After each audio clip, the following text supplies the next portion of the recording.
Good morning class.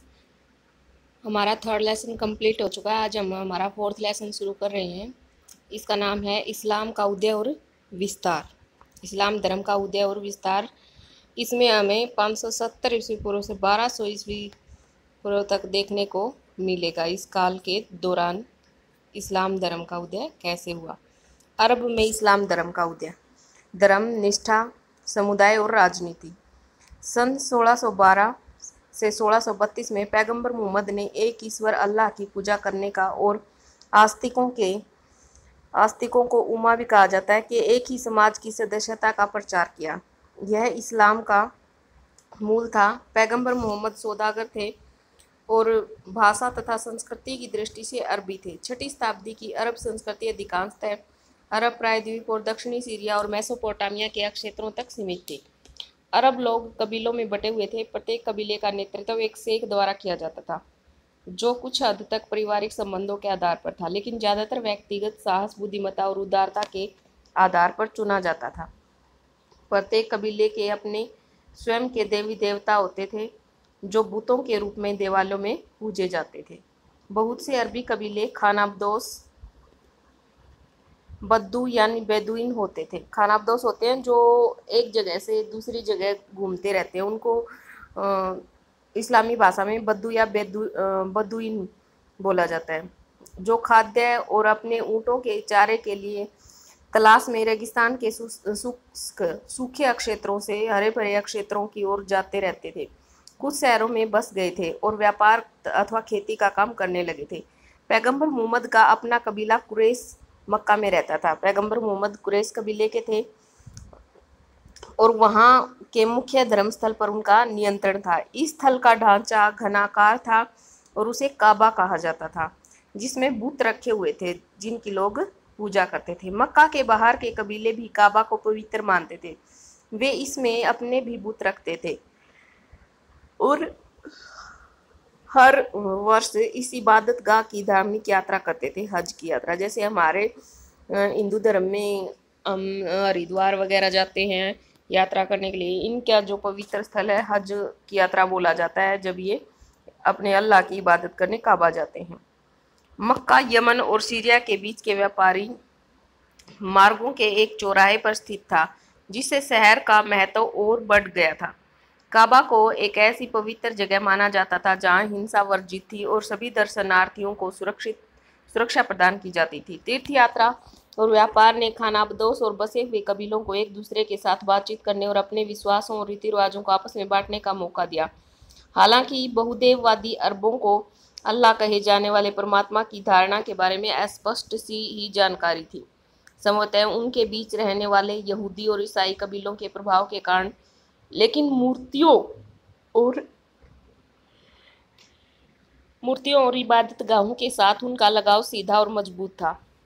सन 1612 के आसपास पैगंबर मोहम्मद ने अपने आप को खुदा का संदेशवाहक घोषित किया। संदेशवाहक को रसूल बोलते थे ये, जिन्हें यह प्रचार करने का आदेश दिया गया था कि केवल अल्लाह की ही इबादत यानी आराधना की जानी चाहिए। 1612 में जो पैगंबर मोहम्मद थे, उन्होंने कहा कि मैं अल्लाह का एक, जैसे हम हिंदू भाषा में बोल देते हैं हिंदू धर्म में देवदूत, तो उस तरह संदेशवाहक हूँ कि खुदा का, और मुझे कहा गया है कि उनका प्रचार और प्रसार करूँ। इबादत की विधियां बड़ी सरल थी, जैसे दैनिक सलात, प्रार्थना को बोलते हैं ये सलात, और नैतिक सिद्धांत जैसे खैरात बांटना, चोरी न करना। पैगंबर मोहम्मद ने बताया कि उन्हें आस्तिकों के ऐसे समाज की स्थापना करनी है जो सामान्य धार्मिक विश्वासों के जरिए आपस में जुड़े हुए हों। इस समाज के लोग ईश्वर के सामने और अन्य धार्मिक समुदायों के समक्ष धर्म के अस्तित्व में अपना विश्वास प्रकट करते थे। पैगंबर मोहम्मद के संदेश ने मक्का के उन लोगों को विशेष रूप से प्रभावित किया जो अपने आप को व्यापार और धर्म के लाभों से वंचित महसूस करते थे और एक नई सामुदायिक पहचान की बाट देखते थे। जो इस धर्म सिद्धांत को स्वीकार कर लेते थे उन्हें मुसलमान कहा जाता था। उन्हें कयामत के दिन मुक्ति और धरती पर रहते हुए समाज के संसाधनों में हिस्सा देने का आश्वासन दिया जाता था। मुसलमानों को शीघ्र ही मक्का के समर्थ लोगों के भारी विरोध का सामना करना पड़ा, जिन्हें देवी देवताओं का ठुकराया जाना बुरा लगा था और जिन्होंने नए धर्म को मक्का की प्रतिष्ठा और समृद्धि के लिए खतरा समझा, सन 622 में पैगंबर मोहम्मद को अपने अनुयायियों के साथ मदीना कूच कर जाने के लिए मजबूर होना पड़ा। पैगंबर मोहम्मद की इस यात्रा से इस्लाम के इतिहास में एक नया मोड़ आया। जिस वर्ष उनका आगमन मदीना में हुआ, उस वर्ष से मुस्लिम कैलेंडर यानी हिजरी सन की शुरुआत हुई। जिस दिन वो मक्का में मदीना में आए थे, तो उसी वर्ष जो मुस्लिम कैलेंडर था हिजरी सन, जिसको लिखा हुआ होता है कैलेंडर पे, उस दिन उसकी शुरुआत हुई थी।